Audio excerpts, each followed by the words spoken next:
Eternals, issue number 6. So there's a lot of heavy lifting going on in this book because this kind of wraps up the first arc in a big bad way. And I know, like, we just did a bunch of, like, information coming for, like, the October solicitation showing that Makari and who is the other one? Some of the ones we had, Ajax, I think, is the other one. Some of the characters we haven't seen are coming back. So I think this is setting up what that's going to be.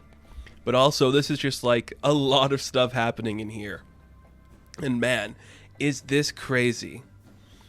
I just think, like, this book has been very solid in, like, giving people everything they need for the Eternals, like, figuring out what these characters are and how they behave and what they represent in the Marvel Universe. And then this book, in particular, this 6th issue, just goes, hang on a second, here's a lot more happening that we're going to give to you that's new to everybody that you don't really know. So the first thing is we get a flashback to a month earlier where we finally give Thanos the making that he is fully an Eternal now, like he's the cousins of whoever and all that blah blah blah, but we're kind of just like, he's an Eternal, we're making him an Eternal. Is that going to be the case for what happens in the movie? Maybe they could explain some things there, but it's just kind of like we are setting up that Thanos is kind of Eternal now. So he wakes up after being resurrected. We see that Phastos is still the first one that woke up, and he's like, okay, so here's the deal. You're going to be a full-on Eternal now. Like, you're going to be like one of us, fully committed to us. You are a true Eternal. That's what you are now. You're part of the machine. I'm connecting to the machine. But before I let you have, like, your full-on life and you can be fully reborn as an Eternal, I need you to do my bidding. And I had something in your brain that's going to make you do my bidding regardless of if you want to or not. And only when you are free will you truly be at peace and you can be alone. Thanos, thinking he's smart, is like, I guess I'll do this, but he also has this, like, idea in his head that there's no way Phastos is going to let me just go after this. So it's like two smart men competing against each other, even each of them thinking they're smarter than the other opponent, so who's truly the smarter opponent here? And then we just cut to seeing a fight that's currently happening where Thanos is beating up the other Eternals. And it's awesome. Like, this is where I think you get Asad Ribic, because this is where the artwork shines. Just, it looks like poetry on paper. It's absolutely stunning. It is breathtaking to see. And the fight is going well. So we kind of like knock him out a bit of Gilgamesh so Cersei can use this power that she remembered. Like She-Hulk once, like got killed by Thanos from like this infected fungus in her. So Cersei's like, I'm going to do the same thing to Thanos. I'm going to turn him into a bunch of fungus and knock him down. And that's just kind of like how they're defeating him at the moment. And they're like stabbing him through the chest. They're slicing him with their swords and their stabs. It's pretty cool. It's pretty badass. So we see that elsewhere with the machine that Phastos is like, okay, I know what I'm doing now. I have thought about this for a long time. We're going to make everything go away. We still don't really know what Phastos is up to, but he's telling us it's kind of like the end of the world. He thinks he could do this. Is he going to be able to do it? We'll have to wait and see. We cut to New York, where we see that Sprite is still with Toby. They're looking at the sky, and these beams of lightning are coming down to get them. And again, Toby is thinking, am I going to die? Is this like where I die? But of course it's not. This is not where he's going to die.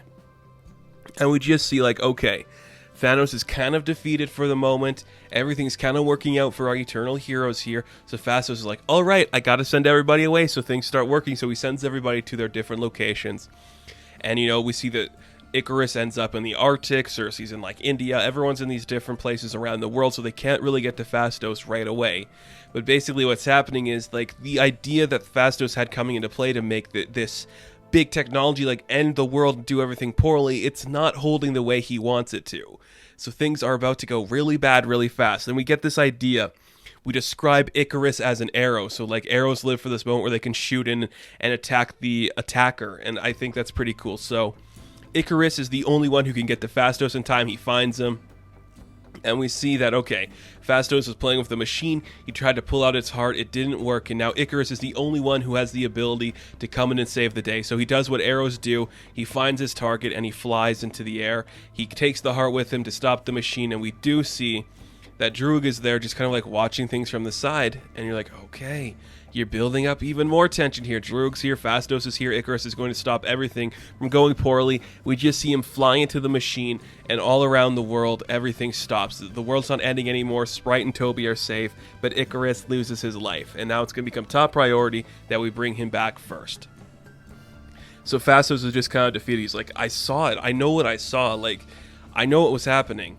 But suddenly he's just like trying to figure out everything. But he like pretends he forgets. He's like, oh, I can't remember anything. And Gilgamesh is not having any of it. And he just kind of goes, dude, quit playing.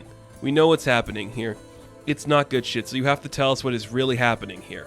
What were you doing? What was this all about? And we learn that why he was doing this, why Phastos was doing this, because he was the first person awake, and in doing so, he saw a sacred truth that has never been discovered by an Eternal before, and it was the cost of their mortality. And we see an incredible few pages. This is probably the most intense stuff Marvel is putting on store shelves right now, because this is pretty much everything you do of hardcore science fiction. We built the story up. So we see the Resurrection Chamber is going to bring back Ikaris. So he's coming back to life. We're seeing him be born and everything, and he comes back and he's alive. He's acquiring his memories. He's coming back to everything he was. But as he does that, Ikaris opens his eyes alive again, and Toby Robson dies. So the truth we learn in this story that shocks every single Eternal except for Cersei, and we'll get to that in a bit here, is that when the Eternals are resurrected, they take the life, their life essence of another human being comes in their place. That's pretty hardcore. Like, I wasn't expecting Kieran Gillen to do that, because it adds a little more tragedy to these characters, and we're trying to make them family friendly.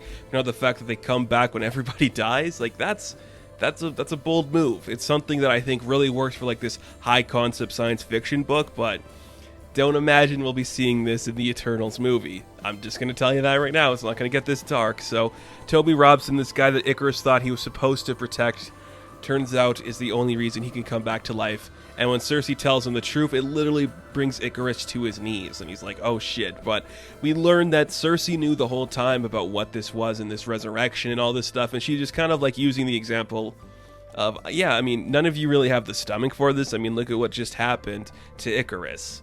So I didn't tell anything. I didn't say anything. I didn't tell anybody. So it's literally just don't worry about it. Everything is gonna be okay. Which I think is kind of an interesting development to make. And we see that in this kerfuffle that Zuros is brought back to life. And I'm just thinking to myself, okie dokie, what else are we gonna play up here?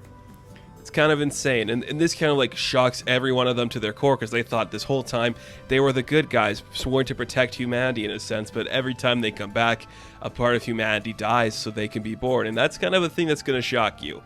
And Zuros is just yeah, I mean, it happens. Okay, can we move on now? But none of them are really wanted. They're ready to move on with their lives and do something new. And I think that's a brilliant way to set up this ending, because it's just kind of shifting perspective from one thing to another. And we see that they walk to Lemuria, and this is where they are meeting with, I believe it's the Deviants, if that's what it is here, or they're meeting with a new person. And basically it's just we were lied to our whole lives, we are changing our perspective, and we are going to act as mortals now and hopefully not die. And that is where the book ends, and it does a lot of interesting stuff by setting up things okay, the new status quo, they die, they kill people with them. Literally, the machine's heart could be a thing that destroys all of humanity now, and we're kind of setting up that Thanos is going to be the evilest of all the Eternals, which is just a big idea that I really like. I say it every time. I think Asad Ribic's Thanos is the best looking one we've seen, because it looks like a real person and not like a hulking monster. It's a big dude, but his glowing red eyes, it makes him a little bit more neutral and human in a sense, and I think it's really interesting. Having Phastos be this guy that was evil and trying to do things for a just reason just adds to the tragedy of these characters, which is something I think is really shown well in this book. It's just no matter how hard they try, the Eternals are kind of mess ups and they can't do anything right, which is very cool to see. And just the concept of the world ending so they can live is really cool. It's really fun. This is what you should do with hardcore science fiction, is to have these bigger, bolder stories and make it work so perfectly. I just can't get over that scene where Toby Robson dies. That is such a powerful moment in this book, and for these characters. I really like this. If you have any hesitations on this book still, I think this issue is going to bring them all back, because I was kind of mixed in the middle, but now I'm just yep, you're doing something really powerful with these characters, and I love every second of it. This was a really strong read, and it brought the Eternals back in a fantastic way. So, the Eternals, issue number 6, I'm going to give a 9 out of 10. Now, thank you guys for watching this review. Be sure to like and subscribe to the channel. As always, you can check me out on Instagram, TikTok, and Twitter, and I'll catch you in the next one. Have fun, stay safe, good luck.